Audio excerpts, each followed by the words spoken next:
प्यारे बच्चों, आप सभी का स्वागत है अनीता मैम के रेडियो शो में।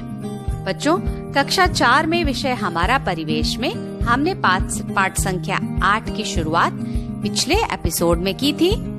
आज हम इस पाठ में और आगे चलेंगे और जानेंगे पत्तियों द्वारा क्या प्रमुख कार्य किए जाते हैं। हम जानेंगे पत्तियों द्वारा क्या प्रमुख कार्य किए जाते हैं। इसके अंतर्गत हम जानेंगे 3 कार्यों के बारे में। सबसे पहले प्रकाश संश्लेषण। दूसरा महत्वपूर्ण कार्य जिसके बारे में हम आज चर्चा करेंगे है वो है वाष्पोत्सर्जन। और तीसरा और अंतिम चीज जिसके बारे में हम जानेंगे पत्तियों द्वारा जो कार्य किया जाता है वो है श्वसन। ठीक, तो 3 क्रियाएं प्रकाश संश्लेषण, वाष्पोत्सर्जन और श्वसन के बारे में हम आज चर्चा करेंगे। ठीक बच्चों, तो चलिए सबसे पहले जो प्रमुख प्रक्रिया की जाती है पत्तियों द्वारा वो है प्रकाश संश्लेषण, जिसको इंग्लिश में हम कहते हैं फोटोसिंथेसिस। चलिए हम जानते हैं ये क्रिया क्या है और पत्तियों द्वारा ये कैसे की जाती है। ठीक, तो जिस तरह बच्चों आप सबके घर में खाना पकाने के लिए एक कमरा अलग होता है जिसको आप कहते हैं रसोई घर। वहाँ पे आपकी मम्मी पूरे परिवार के लिए भोजन पकाती हैं। इसी तरह अगर हम देखें तो हमारा पौधा भी जो है उसके कई सारे भागों में से पत्ती वाला भाग खास होता है जहाँ पे प्रकाश संश्लेषण की क्रिया होती है। इस प्रकाश संश्लेषण की क्रिया में पत्तियों द्वारा पौधे का भोजन बनाया जाता है। ठीक, और ये भोजन स्वयं पत्तियों में ही बनता भी है। तो अब ये भोजन कैसे बनता है और इसको बनाने के लिए पत्तियों को क्या क्या चीजों की आवश्यकता है। तो 4 प्रमुख चीजें जो हैं, अगर हम पत्ती को पहुंचा दें या पत्ती के पास उपलब्ध हो तो वो अपना भोजन प्रकाश संश्लेषण फोटोसिंथेसिस के द्वारा आसानी से बना सकती है। तो चलिए 4 कौन कौन सी आवश्यक सामग्रियां हैं ये उनके बारे में जानते हैं। सबसे पहले पत्तियों को चाहिए सूर्य की रोशनी, सूर्य का प्रकाश। ठीक, दूसरे नंबर पे जो आवश्यक चीज है वो है वायु द्वारा उनको चाहिए कार्बन डाइऑक्साइड। वायु से वो प्राप्त करेंगी गैस कौन सी वाली? Carbon dioxide. मेरे साथ बोलिए, कार्बन डाइऑक्साइड। 2 चीजें हो गई। तीसरी जो महत्वपूर्ण चीज उनको चाहिए वो है जल। पत्ती तक जल भी पहुंचना बहुत जरूरी है। अब आप सभी जानते हैं जल जो है पौधे के जड़ वाले भाग द्वारा सोखा जाता है, अवशोषित किया जाता है और फिर तने से होकर के ये पत्ती तक पहुंचता है। तो इस तरह से जल भी पहुंच गया पत्तियों के पास। अब आगे चलते हैं और जानते हैं चौथी और अंतिम चीज जो इस क्रिया को पूरा करने के लिए बहुत जरूरी है, और वो है पत्तियों का हरा रंग। किस कारण होता है मालूम है ना? क्लोरोफिल। हमने आपको पहले भी बताया था कि पत्तियों की संरचना जब हम बता रहे थे तो ये बताया था कि इसमें एक वर्णक पाया जाता है जिसका नाम है क्लोरोफिल, और इस क्लोरोफिल की वजह से ही हमारी पत्तियों का रंग क्या होता है? हरा होता है। अब ये चारों चीजें चलिए दोहराएं कौन कौन सी, जल्दी जल्दी बोलिए। सूर्य का प्रकाश, कार्बन डाइऑक्साइड, जल और ऑक्सीजन।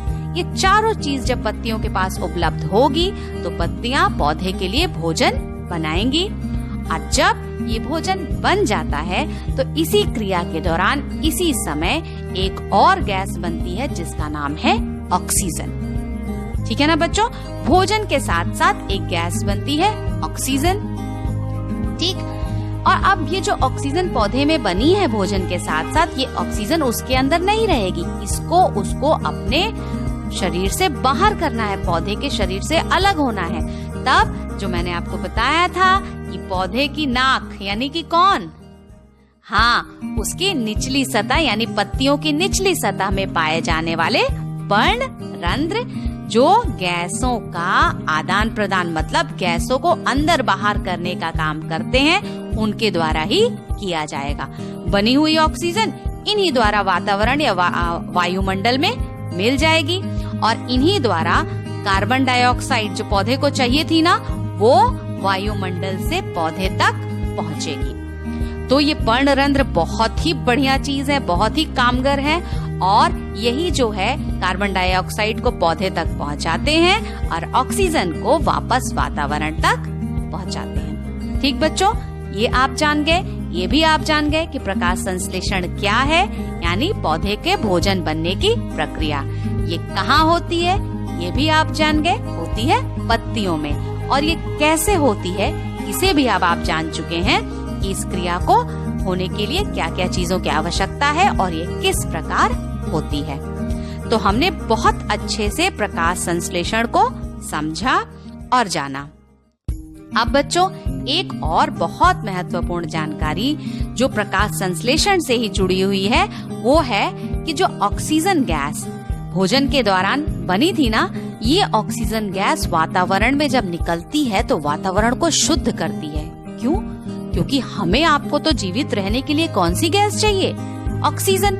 और ऑक्सीजन की मात्रा को बढ़ाने का काम कौन कर रहे हैं? हमारे पौधे।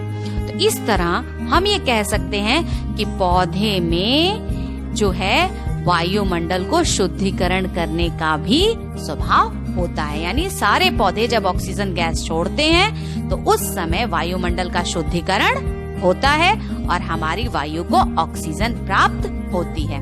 तो ये बहुत महत्वपूर्ण जानकारी थी कि हमारे पौधों द्वारा वायु मंडल का शुद्धिकरण, या ये कह सकते हैं कि ऑक्सीजन की मात्रा को बढ़ाया जाता है।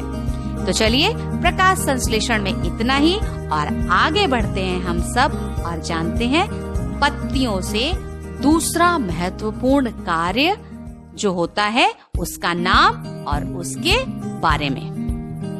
वाष्पोत्सर्जन यानी कि ट्रांसपिरेशन। अब हम जानेंगे वाष्पोत्सर्जन क्या है या ट्रांसपिरेशन क्या है। जड़ द्वारा सोखा गया जो जल होता है, आप सभी जानते हैं पौधों को जल पहुंचाने का काम किसका होता है? जड़ का। जड़ जब पानी को अपने अंदर लेती है और पौधे के विभिन्न भागों तक ये तने द्वारा पहुंचाया जाता है। कभी कभी यह जल ढेर सारी मात्रा में पत्तियों तक पहुंच जाता है। ठीक है ना, जितनी आवश्यकता है उससे ज्यादा, यानी अतिरिक्त मात्रा में। ठीक, अब जो ये अतिरिक्त मात्रा में जल वहां पहुंच गया है, जिसका काम पत्तियों को नहीं है, तो उसको इस जो अतिरिक्त जल है इसको अपने में से बाहर निकालना होता है, और यही है वाष्पोत्सर्जन की क्रिया। इस क्रिया में पर्णरंध्रों के माध्यम से पत्तियां जो अतिरिक्त जल सोखा गया है जड़ द्वारा, उसको अपने शरीर से बाहर करती हैं बूंदों के रूप में। अगर आपने इस क्रिया को होते नहीं देखा है तो आज आप एक छोटा सा प्रयोग करिएगा। इसमें आप क्या करिए, आपके आसपास जो भी पौधा आप देख रहे हैं उसके किसी पत्ती वाले भाग में आप एक छोटे से पॉलिथीन को बांध दीजिएगा। बहुत कस के नहीं बांधिएगा। जब ये बन जाएगा 2 घंटे तक दिन के समय उसको वैसे ही छोड़ दीजिए, और 2 घंटे बाद जब आप जाएंगे और इस पॉलिथीन को खोल के देखेंगे तो आप पाएंगे इसकी जो अंदर वाली सतह है ना, वह छोटी छोटी पानी की बूंदे क्या हो जाएंगी, आपको दिखाई देंगी। ये वाष्पोत्सर्जन की क्रिया ही हुई है, जिसके कारण ये छोटी छोटी पानी की बूंदे किससे, पर्णरंध्रों द्वारा पत्तियों में से बाहर आ जाती है।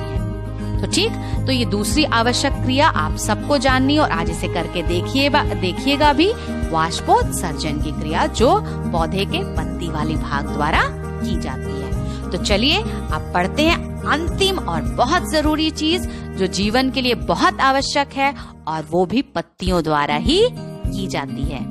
वो है श्वसन की क्रिया, यानी कि रेस्पिरेशन। श्वसन, रेस्पिरेशन।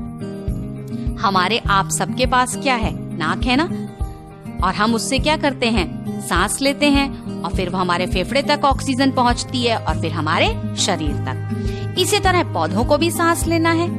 पौधे भी सांस लेंगे तो उनकी पत्तियां हैं, पत्तियों में निचली सतह है, निचली सतह में है स्टोमेटा, पर्णरंध्र।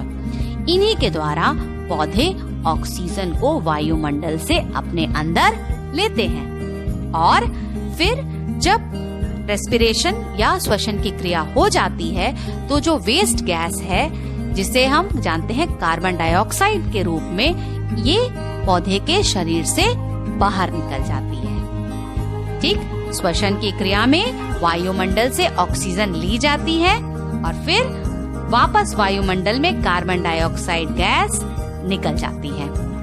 ये बिल्कुल उल्टा है किस क्रिया का? प्रकाश संश्लेषण।